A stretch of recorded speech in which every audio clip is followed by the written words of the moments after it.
안녕하십니까. 이번에는 이제 좀 무거운 주제인데요. 지금 이제 총선에 상당히 빨간불이 들어오고 있습니다. 이 빨간불이라는 게 뭐 우리가 빨간색이니까 우리 국민의힘이 잘 나가서 빨간불이 아니고요. 진짜 이제 위험 경고등이 상당히 커지고 있습니다.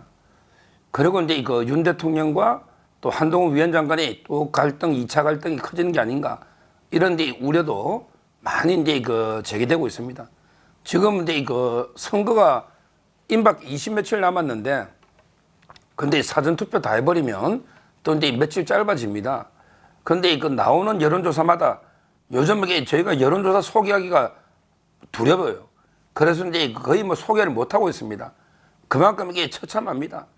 지금 이제 국민의힘 분위기가 상당히 싸늘하게 식어가면서 도처에 수도권뿐만 아니라 도처에서 이제 이대로 폭망한다. 이런 데 완전히 울부짖는 후보자들의 소리가 이게 들리고 있어요. 조금 이게 제가 여러 데 방송을 다니면서 다양한 이제 여론조사 전문가나 또는 이제 다양한 좌우파의 중도부터 보수까지 또 저는 유튜브를 하기 때문에 보수도 듣고요. 이런 보면 이게 진짜 조금 심각하다. 이런 생각이 들어요. 먼저 이제 보수 자체가 제가 유튜브를 보다 보면 보수 유튜브들이 이제 상당히 중요하거든요. 우리 핵심 지지층이기 때문에. 근데 뭐 거의 양분되고 있습니다. 완전히 뭐 옛날에는 이게 똘똘 뭉쳐 한동훈 위원장이나 윤석열 대통령을 지지하는 이런 데 목소리가 거의 똘똘 뭉쳐 있었거든요. 근데 지금은 여러 유튜브에서 한동훈 위원장 비판하는, 거기다가 이제 뭐 김경률 사퇴해라, 그다음에 김영동 또 이제 안동 예천의 비서실장 사퇴해라, 이런 데 비판의 목소리도 엄청나게 많고, 또 이제 한동훈 위원장에 대해서 너무 개인기 위주로 이미지를 하다 보니 셀카 찍고 지금 이게 제대로 된 콘텐츠나 정책이 있는가 이런 비판부터 또 이제 윤석열 대통령과 여러 갈등 문제까지 다양한 게 비판이 보수층에서 많이 나오고 있는 것도 현실이고, 또 일부에서는 야 이런 식으로 이게 분열회가 되느냐, 지금 이제 한동훈 위원장 외에 대안이 있나, 어차피 이게 똘똘 뭉쳐서 총선을 승리해야 되는데 왜 한 위원장을 또 비판하느냐, 이런 게 또 목소리도 유튜브에 있어요. 이러다 보니까 이게 완전히 뭐 보수 유튜버들도 상당히 분열이 돼 있고, 지금 이제 갈등도 뭐 아직 완전히 폭발 현재적으로 한 건 아니지만 지금은 이제 대통령실과 한동훈 위원장 측의 갈등도 심각한 이런 이제 상황입니다.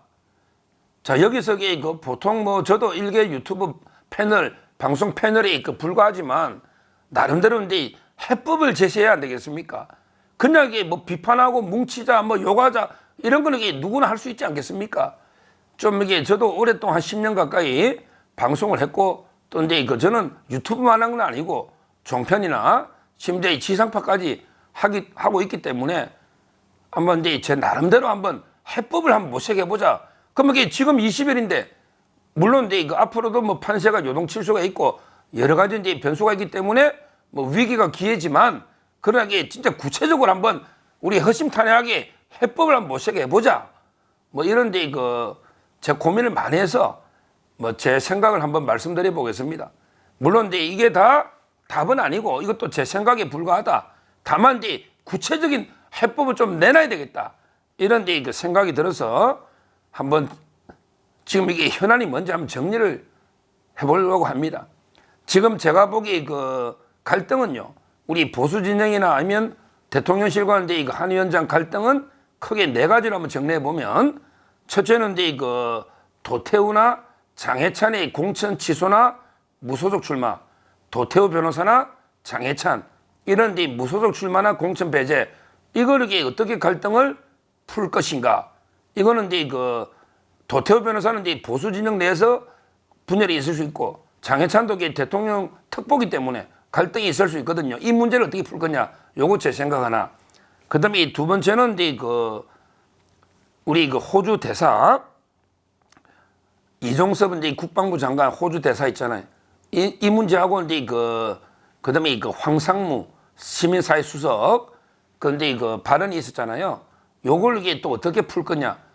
지금 이제 이걸 뭐 출마한 후보자들은 난리거든요. 이종섭에게 바로 돌아가라. 그리고 공수사 어떻게 해라. 그다음에 황상문에게 빨리 사퇴해라. 뭐 이런 여러 가지 주장이기 때문에 요 문제는 어떻게 풀이될지 지금 갈등이 있기 때문에 요거 하고요. 그다음에 마지막으로 지금 이게 비례 부분에서 이제 좀 갈등이 있는 것 같아요. 어떻게 해야 되는지. 이건 제 개인적인 순수한 생각입니다. 자, 첫째, 뭐 제가 여기 또 눈치 보고 뭐 구독자 눈치 보고 이래 할 수는 없고 저는 소신대로 제 생각을 한번 말씀드리고 뭐 뜻이 같을 수도 있고 다른 더 좋은 대안이 있으면 또 제시해주면 제가 이제 깊이 검토를 해보겠습니다. 먼저 이제 저는 도태우하고 장해찬 문제는요 이렇게 봅니다. 일단은 유권자에게 맡기되 1위가 민주당이 될 때는 단일화해라. 3등이 사퇴해라. 이게 제 대안입니다. 일단은 이게 도태우 변호사 무소속 출마하는 거 막을 수 없습니다. 하는 거 현실이에요. 그 다음에 억울한 면도 있기 때문에 할 수 있다고 저는 봅니다. 그 다음에 장해찬도 억울하죠. 양문석이도 버티는데. 그래서 이게 출마하는 거는 좋다고 봅니다. 할 수 있다 봅니다. 자, 여기서 이제 걱정하는 게 이 두 분이 그냥 압도적 1등 해버리면 문제 안 돼요. 그냥 그건 들어오면 받아주면 됩니다. 그 한동훈 위원장이 복당 없다 했지만 아니 역대 복당 안 된 애는 한 번도 없잖아요. 그리고 이제 한동훈 위원장이 비대위원장 아닙니까? 임기가 끝나기 때문에 또 당대표가 누가 될지도 모르는 거고 이걸 가지고 이게 또 어떤 언론에서 제가 한동훈 위원장 비판했다고 하는데 그게 아니고 역대 현실에 다 받아줄 건데 1등한테 안 받아줄 이유가 없잖아요. 자, 그렇다면 저는 두 분이 가장 우려하는 건 뭡니까? 표가 분산돼가 민주당이 어부지리할 것이면 걱정하는 거잖아요. 예를 들어 부산 수영에 있다. 그러면 이제 민주당 후보 있죠? 그 다음에 국민의힘에서 공천 또 새로 했잖아. 동아일보 논설위원 정연욱 씨. 공천했잖아. 그 다음에 장해찬이가 있단 말이에요. 그러면 이게 세 명이 일단 자유롭게 경쟁을 하는 거예요. 그래가지고 여론조사가 계속 나올 겁니다. 근데 민주당 후보가 1등, 그 다음에 국민의힘 후보가 2등, 그 다음에 장해찬이가 3등이면 저는 제가 장해찬 책임지고 사퇴시키겠습니다. 왜? 너 어차피 당선도 안 되는데 민주당이 어부지리로 1등하면 안 되지 않냐? 제가 책임지고 사퇴시키겠습니다. 물론 제 말 들을지는 모르지만 워낙 친한 동생이니 후배니 장해찬도 윤석열 대통령 사랑하고 당을 사랑하는 마음이 있죠. 자기가 당선이 안 되고 민주당 후보가 당선된다면 끝까지 뛸 이유가 없잖아요. 그러면 이게 망고의 역적이 되는 거예요. 그때 사퇴하면 되는 거예요. 근데 민주당 후보가 1등이고 장해찬이가 압도적으로 2등이다. 근데 국민의힘이 3등인데 희망이 없으면 그때는 국민의힘이 사퇴해야 된다고 저는 봅니다. 3등이 사퇴하는 게 맞잖아요. 그냥 민주당한테 한석을 그냥 줄 수는 없는 거예요. 그래서 제 생각은 독자적으로 경쟁해서 국민의힘이나 장해찬이가 압도적으로 1등 해버리면 그건 한석 오는 거니까 그건 아무 문제가 없고 두고 그 다음에 민주당 후보가 1등 하는데 표가 분산돼 있다. 2, 3위로. 이럴 때는 3등이 사퇴하고 2등을 밀어줘서 민주당 후보 꺾으면 되는 거 아닌가. 이게 저의 생각이에요. 그 후보 단일화 과정은 이게 저희가 중재할 수 있는 거 아닙니까? 이게 가장 저는 합리적인 대안이 아닌가. 대구도 마찬가지죠. 대구 분위기는 지금 이게 도태우 후보가 많이 앞서가고 있다는 거예요. 실제 국민의힘이 공천했죠. 통일부 차관. 근데 그 선거 책임지는 선배가 제보고 대구 분위기 죽겠다고 도태우밖에 이야기 안 한대. 그럼 도태우가 1등하면 그냥 1등하고 당선 받아주든지 뭐 당선되면 그건 어쩔 수 없잖아요. 대구 시민의 선택이니까. 근데 거기도 민주당 후보가 1등하고 도태우하고 국민의힘이 2등, 3등에 갈라지가 민주당이 어부지를 한다면 그거는 단일화 시켜야죠. 똑같은 방식으로. 그러면 이게 막아야 되는 거 아닌가.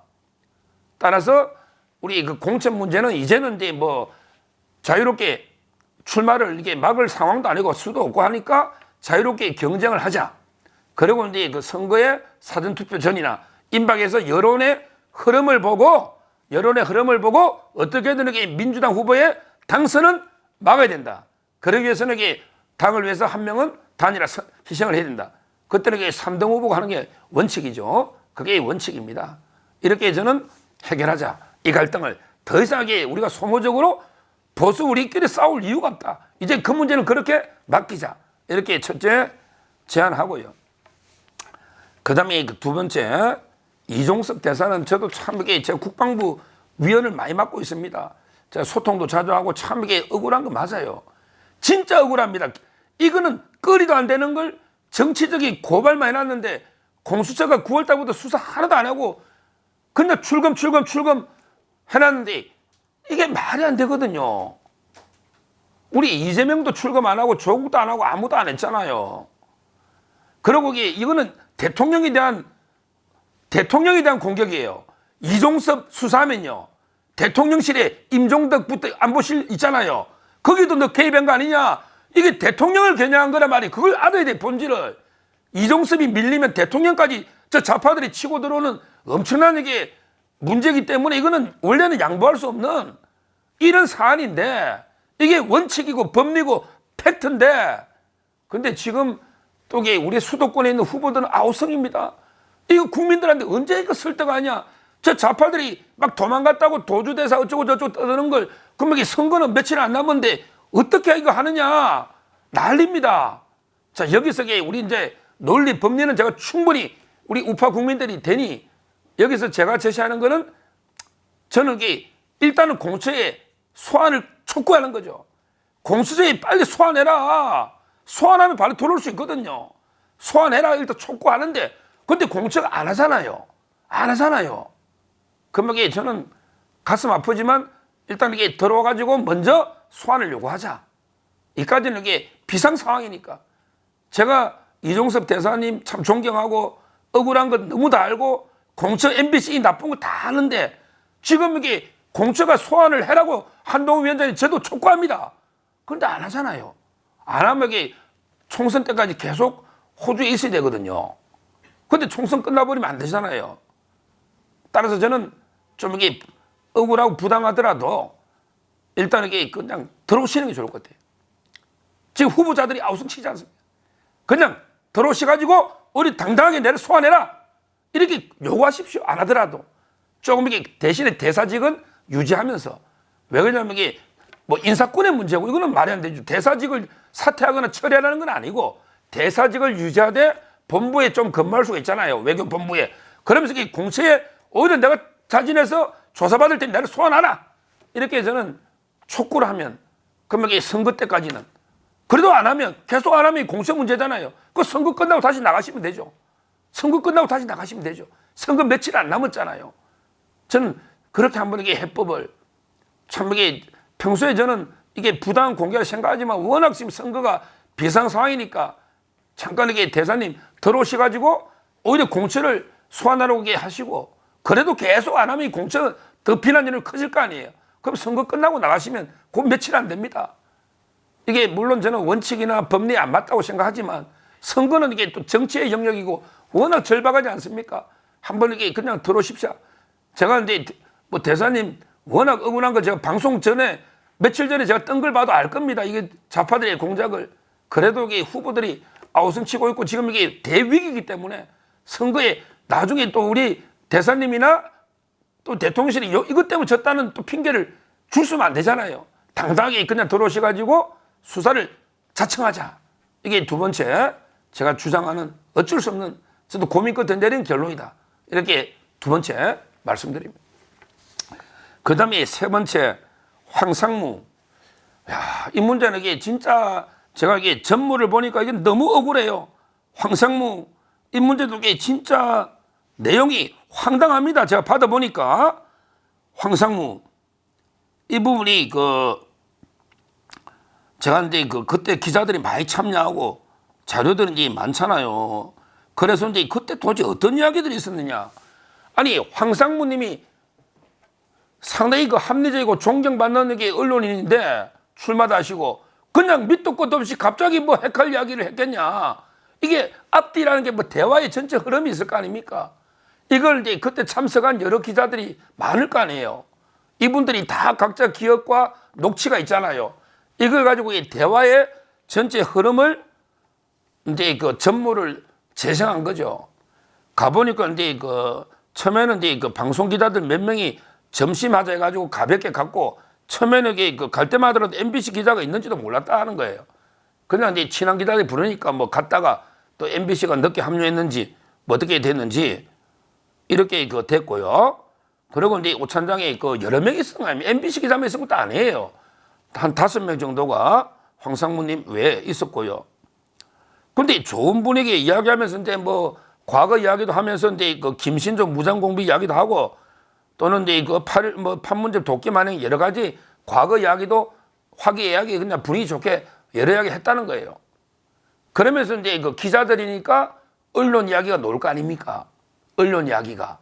그러니까 이제 그 황상무님이 진짜 의도는 뭐냐?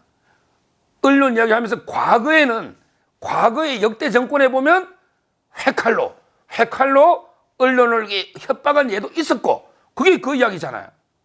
그 다음에 김대중 때는 세무조사를 언론사를 통해 압박한 적도 있었고, 또 이게 어떤 정권의 사주를 구속한 적도 있었고, 과거에 이런 식으로 언론을 탄압하고 협박하고 이런 예가 있었는데, 우리 윤석열 정권은 이런 거 절대 안 합니다. 이랬다는 거예요. 이게 팩트예요.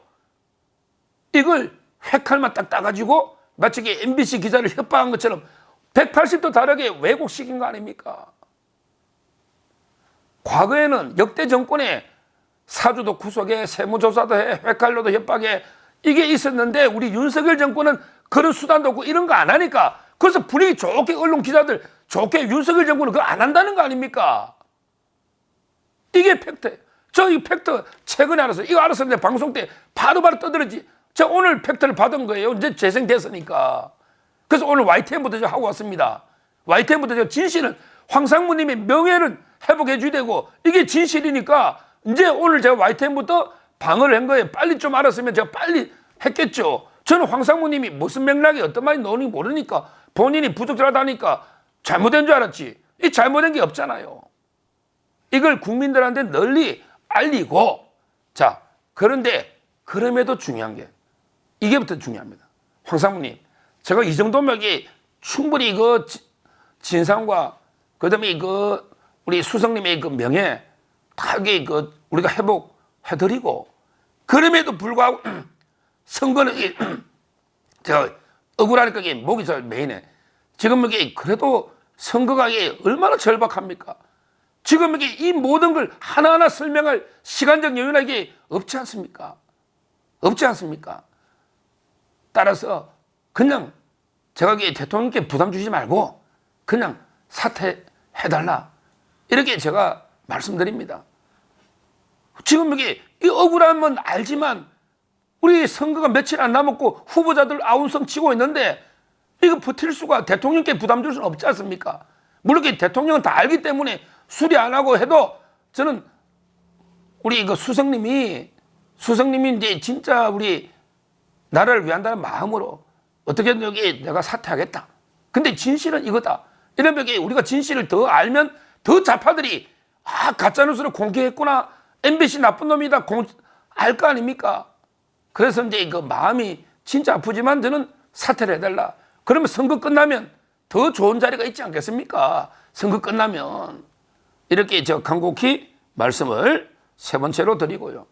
그 다음에 마지막 비례는 뭐 워낙 오래된 문제니까 이거는 이제 종합적으로 봐야 되지만, 지금 이제 그 좀 꼭 하나 지적하고 싶은 거는 호남은 배려해야 됩니다. 우리 도태우 변호사를 왜 잘랐습니까?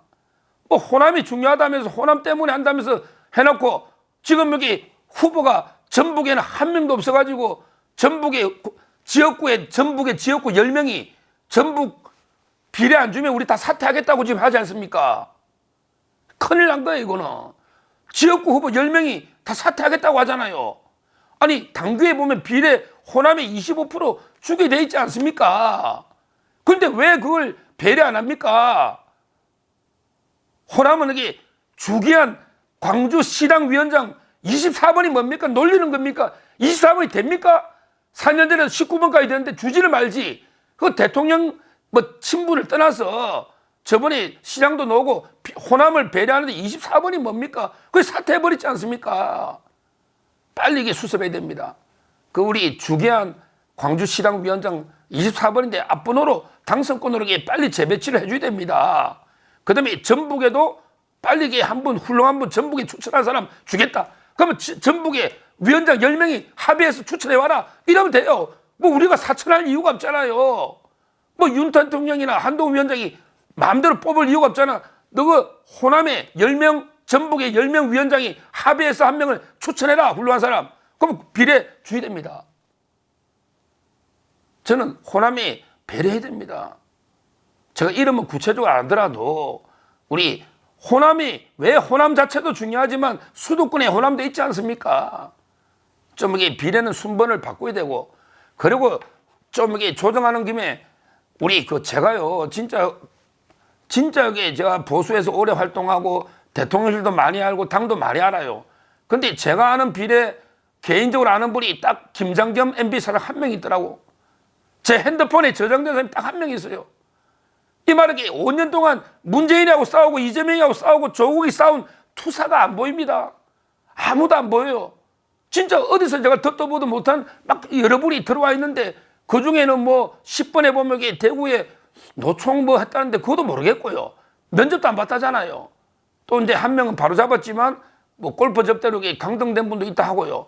아니 제가 여기 투쟁의 현장에는 안 보이다가 꼭 과실이 비례할 때는 딱 들어서는 사람이 많아요. 아니 좀 평소에 문제하고 싸우는 현장에서 좀 봐야 되는 그런 사람도 필요한 거 아닙니까? 지금 따라서 이제 비례는 호남이나 투사들 위주로 조금 이게 조정을 물론 이게 대폭 조정은 못 하더라도 미세 조정이라도 하는 게 맞지 않나.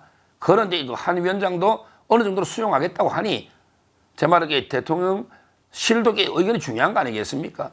이렇게 갈등을 풀어나가자. 그래서 정리해 보면 아까처럼 이제 도태우 그다음에 장해찬 공천 문제는 자유 유권자의 선택에 맡기되 민주당이 어부지리하는 걸 어떻게든 막아서 마지막에는 이게 3등 후보가 사퇴해서 단일해서 뺏어온다. 이게 제 생각이고요. 그다음에 진짜 호주 대사님 억울하지만 그래도 일단 선거 전에 먼저 들어와서 오히려 공천을 역공으로 치고 나간다. 들어온다. 그다음에 황상무 시민사회 수석은 진짜 아까 제가 다 명예 말씀드렸지만 눈물을 먹고 사퇴한다. 자기 사퇴한다. 그다음에 비례는 이제 순번을 좀 조정한다. 이렇게 해서 이 갈등을 어떻게든 이렇게 풀어야 되잖아요. 풀고 다시 하나가 되면요. 이제 선거 아직 공식선거는 시작도 안 됐습니다. 이제 민주당이 오만하니까 다시 민심이 움직일 때예요. 천시민, 민심은 한 군데 머무르는 게 아니에요. 수없이 민심은 움직인다. 어디로? 낮은 곳으로. 더 낮은 자세로 겸손하게 처절하게 우리 국민 속으로 다가가는 정치 세력에게 민심이 옵니다. 이 위기가 지금 기회라 봅니다. 지금 이게 기회예요. 이 위기에 우리가 철저하게 똘똘 뭉쳐면 그렇게 민주당은 벌써 오만이 보입니다. 끝까지 양문석이부터 쭉 끌고 나가겠다. 오만이 보이잖아요. 박용진이 짓밟고요. 그러면 이게 또 한 번 민심이 출렁입니다. 또 선거 전에 또 출렁일 수도 있어요. 한 두세 번 출렁거릴 겁니다. 저는 이제라도 우리 윤석열 대통령 제일 중요하다고 저는 봅니다. 결국 윤석열 대통령이 제대로 3년간 개혁하느냐는 이게 제일 중요한 변수고 그 다음에 한동훈 위원장 중요하죠. 우리 한동훈 위원장 처음에 모셔올 때 얼마나 우리가 열광하고 지지했습니까? 이제 한동훈 위원장 좀 욕 좀 하지 맙시다. 그래서 우리가 윤석열 한동훈 똘똘 뭉치고 우리 모두 후보자님 똘똘 뭉쳐서 이제부터 새 출발한다. 이런 자세로 나아가면 저는 이제 이번에 아직도 승리할 희망의 길은 있다. 이렇게 말씀드리고 뭐 제가 제시한 4가지 해법이 저는 답이라고 생각 안 하고 물론 이제 대통령실이나 그다음에 한동훈 위원장이나 한번 보시고 이런 의견도 있구나 참여하시고 더 좋은 의견이 있으면 더 좋게 해결하면 되겠죠. 이렇게 저는 하나의 그냥 대안으로 제시했다 이렇게 말씀드립니다. 잘 참고해 주시기를 바라겠습니다. 감사합니다.